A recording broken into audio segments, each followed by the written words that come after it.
Hello everyone, welcome back again my Facebook page. आज चाहिँ म तपाईहरुलाई देखाउँछु मेरो डेली लाइफमा म के गर्छु र नेपालमा हुनु भएको मेरो सबैजना आफन्तहरूले मलाई धेरै कल गर्नुहुन्छ तर म रिप्लाई गर्न पाएको छैन।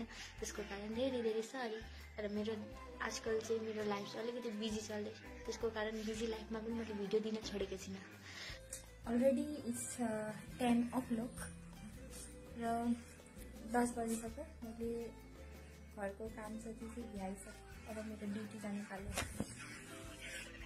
म चाहिँ मेरो कामतिर जानको अगाडि घरको काम चाहिँ पहिला सकिहाल्छु र घरको काम सकेर मात्रै म चाहिँ आफ्नो ड्युटी जाने गर्छु। र यो चाहिँ हो मेरो 9th देखि लिएरको ग्रेजुएसन तकको बुक कलेक्सन। मैले सबै किताबहरूलाई जतन गरेर राखेको छु, अझै पनि छन् र यिनीहरू किताबहरू चाहिँ हाम्रो कम्पिटिटिभ एक्जाम्सहरूको लागि बहुत काम आउँछ। त्यही भएर मैले उठाउँछु भ्यासलिन र मेरो चार्जर। भ्यासलिन अब तपाईहरुलाई थाहा नै छ, हावाको सिजन हो। हाम्रो ओठहरू कति सुकेका हुन्छन् त, ओठमा लाउनुको लागि मैले भ्यासलिन बोकेँ र मेरो चार्जर पनि बोकेँ। र अहिले चाहिँ एकदमै हावा लागेको छ यतातिर, त्यही भएर मैले चाहिँ अब यो स्कार्फ पनि बोकिरहेको छु। र स्कार्फ नलगाए त अब हाम्रो यता स्कुटी चलाउन यति गाह्रो पर्छ नि, धुलोहरू आएर मुखमा पर्छ। त्यही भएर स्कार्फ चाहिँ लगाउन जरुरी छ छोरी मान्छेले। टाउको बचाउन र सेफ्टीको लागि हेलमेट लाउन जरुरी छ, नभए त हाम्रो टाउको पनि फुट्छ। त्यसैको साथ हाम्रो चालानमा पैसा पनि जान्छ।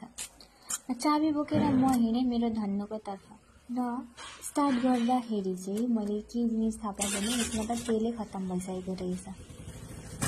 अब चाहिँ म जान्छु आफ्नो ड्युटीको तर्फ। By by. र रास्तामा जाँदा आमा घर आइपुग्छ र आमा घरमा पनि पसेर जान्छु म चाहिँ भनेर अनि पसिहालेँ। र पस्दै जाँदा चाहिँ घरमा चाहिँ कोही रहेनछ। यतातिर हाम्रो पुगुली गाई रहेछ। पुगुली गाई चाहिँ मेरो किनी राम्रो छ कि कति सुन्दर छ। त्यही भएर कानमा झुम्का पनि लगाइरहेछ। पुगुली यता हेर। पुगुली के भयो तँलाई? किन तिमीलाई के दिनु? डराइ के? पुगुली त डराउँदिनस् नि। आइज यहाँ, आइज पुगुली। कान फुली लगाएर पुगुली त। ए पुगुली यहाँ आइज। खान्छे पुगुली के भयो? लायो खा। गोलबेडा उही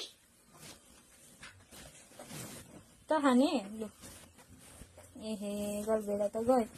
खै गोलबेडा खाम। लु यो खायो।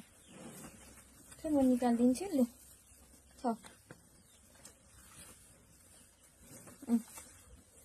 खाऊ।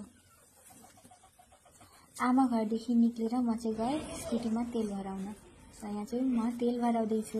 त्यहाँपछि चाहिँ म डाइरेक्ट ड्युटी गएँ। ड्युटीबाट यो चाहिँ रिटर्न फर्किँदा है, फेरि मैले अफिसको कामहरू अफिसियल कामहरूमा चाहिँ मैले देखाउँदिनँ। अनि यो चाहिँ मेरो अर्को ड्युटी, नेक्स्ट ड्युटी, जहाँनिर म हाम्रो म्यामको छोरीलाई म कम्प्युटरहरू सिकाइदिन्छु कि। र उहाँको घरमा पुगेँ र बेल बजाएको एक बारमा सुन्नु भएन र नेक्स्ट टाइम फेरि बजाउँछु है, सुन्नु होला।